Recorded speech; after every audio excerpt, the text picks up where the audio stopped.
Good evening, everybody. All of the creatures that live in my home, be they human, canine, magical, imaginary, or other, have gone to bed.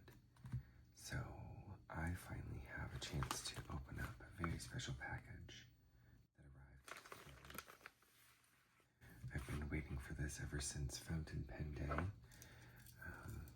For those of you not aware, the first Friday of every November is Fountain Pen Day worldwide. 1 second, please.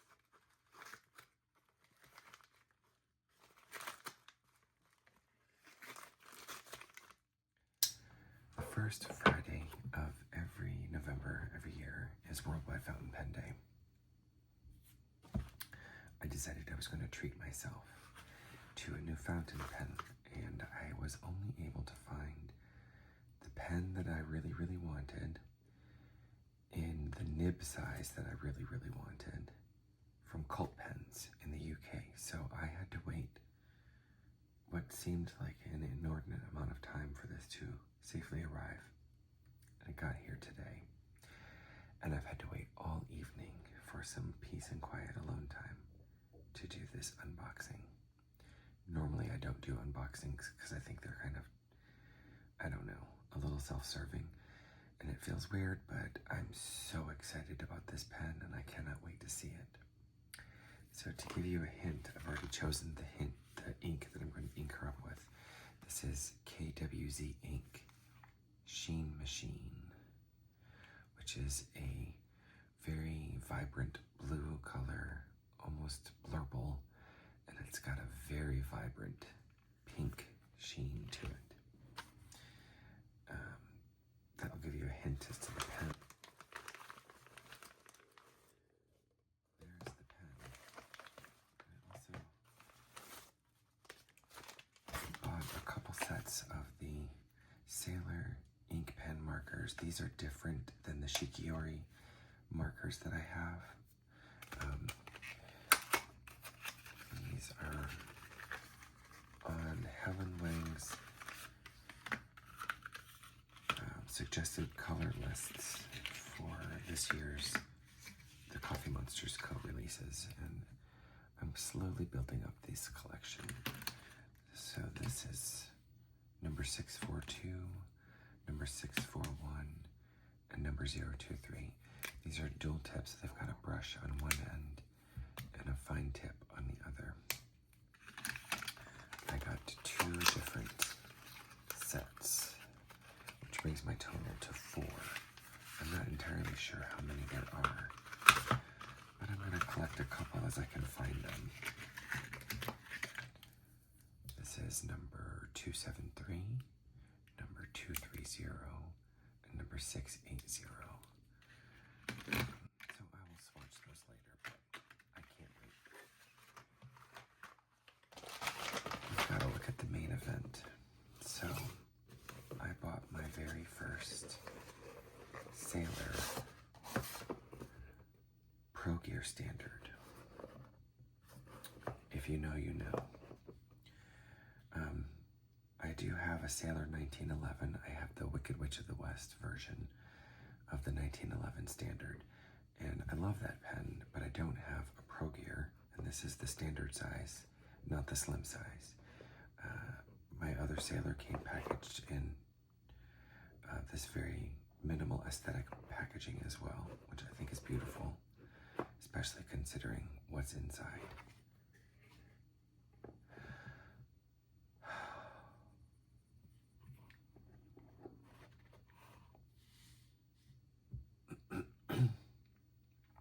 Oh my. If you have been following my content for any amount of time, not that I've been doing it for a very long time, but if you've been following my spread planning lay videos, you know that one of my favorite color combos is blue and red together. I saw this a couple of months ago, and I've been on the hunt for this particular pen for a long time, and I could not find it in the United States, even though I think it's a North American exclusive. But it's not a current model, so I had to track it down in the UK. So this is the Sunset Over the Ocean model of the Sailor Pro Gear Standard. I had to hunt it down in the medium-sized nib. I don't know if you can see the amount of glitter that's in this acrylic body, but that is stunning.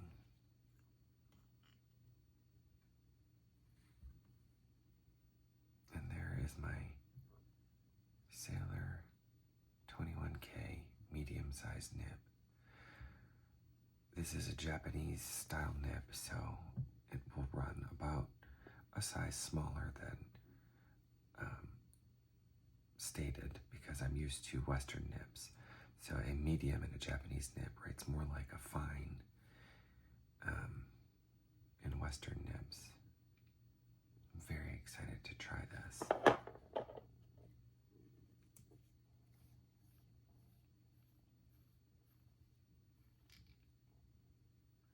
It comes with a converter, which is good because I'm going to put this to use. I'm not using a cartridge for this. I'm going to use this KWZ ink sheen machine because I think it's going to go beautifully with this blue and red material that this pen is made out of.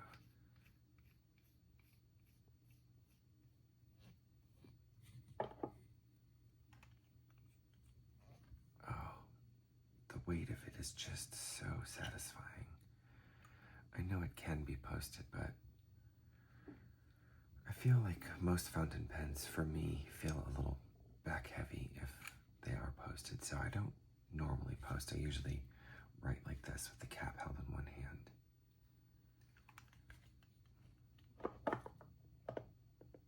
Let's see what else is in here. It comes with a little bit of product literature so you can learn how to care for your pen. Sometimes they include a ink cartridge, but this one did not. Just the ink converter, which is fine because I don't need a cartridge. I already have plans for this meeting. They gave me a cute little clip on my invoice. I've got some paper here ready to test on. I keep a roll of kitchen towel in my desk for this very purpose. I put a double layer down on the desktop, and I have a double layer handy to wipe the nib when I'm done inking. I prefer inking from a bottle as opposed to using ink cartridges because as you're inking, you're also priming the nib and the feed, so you can pretty much get going right away. So this is the Sheen Machine bottle of ink. Aside from being an incredible ink, I love the packaging. The bottle has got a stable, wide base so it doesn't tip over easy, and a very wide opening. You can get a hint for the color here.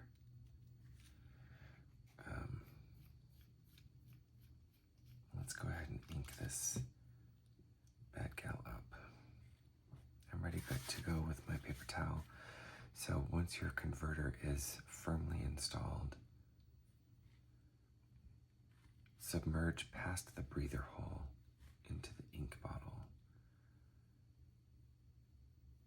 Release the plunger and draw it back. You may have to do this a couple of times in order to get a full draw. I can hear bubbles, so I know I'm past the breather hole.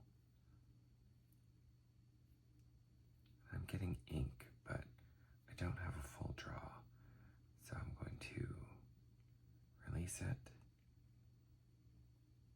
and redraw. And every time you do this, you'll get a little bit more. That looks full. So now the nib and the feed is primed and ready to write. Just wipe off the excess so I don't waste anything. I always suggest just very carefully, I've got a little bit on my thumb, wiping the shoulders of the pen off and not focusing too much on the nib itself, because as you drop back, it will clean that off by itself.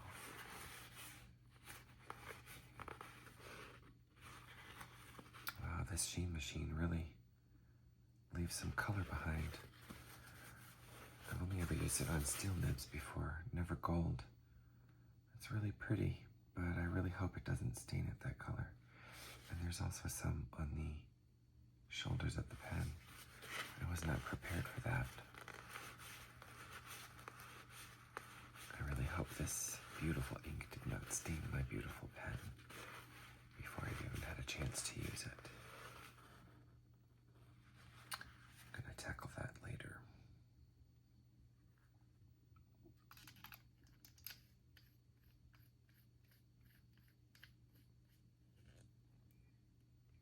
I'll take a baby wipe to this, and hopefully that comes off a little bit later. I will carefully fold that up, get it out of the way. Cap my ink so I can't spill it.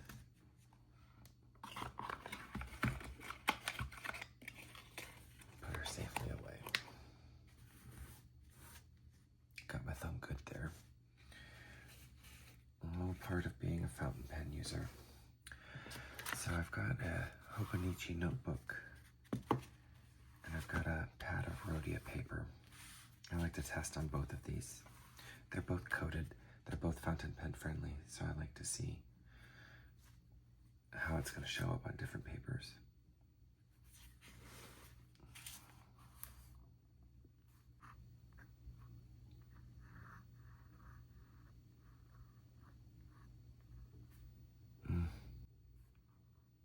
The sound of that.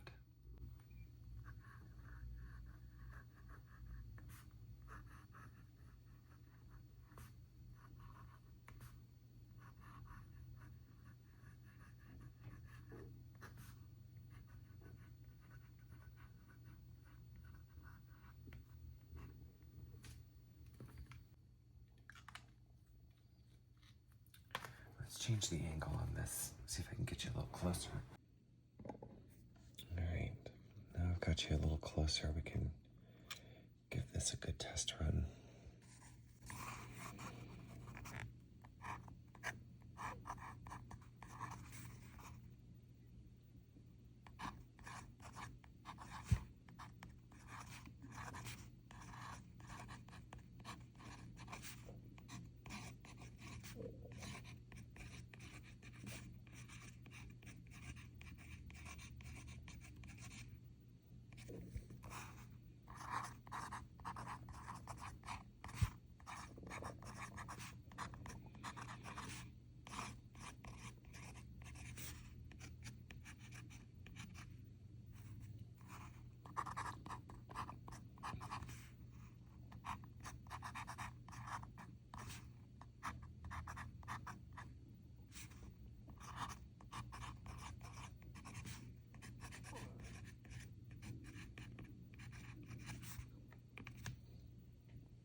The sheen is pretty intense.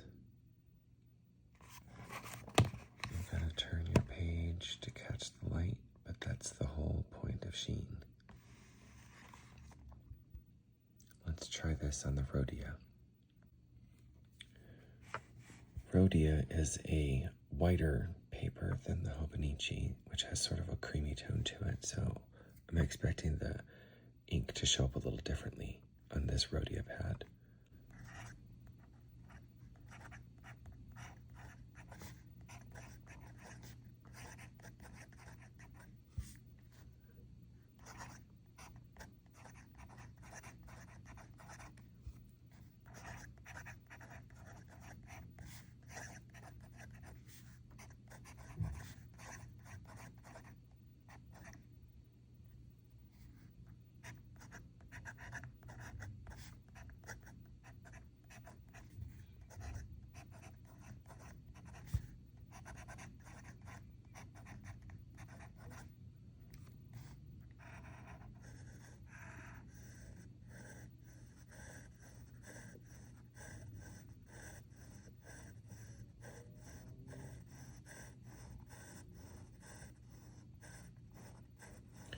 You normally want to save your sheening and shimmer inks for ink sizes, for nib sizes medium and above, because medium and above put down enough ink that you can see those properties. And I would say she's showing off pretty well.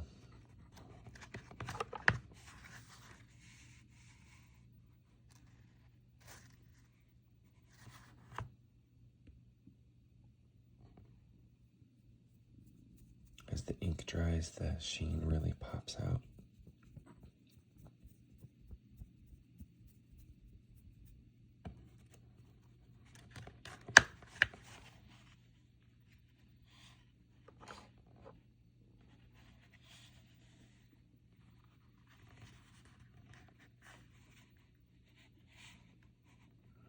There it is.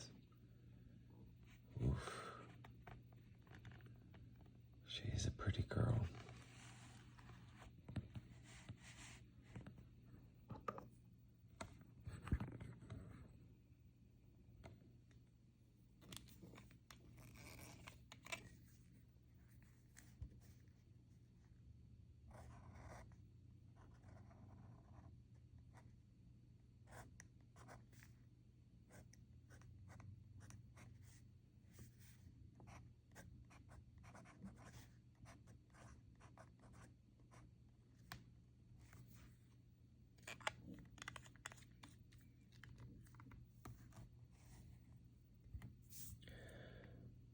Happy Fountain Pen Day, everybody. Take care of yourself and take care of each other.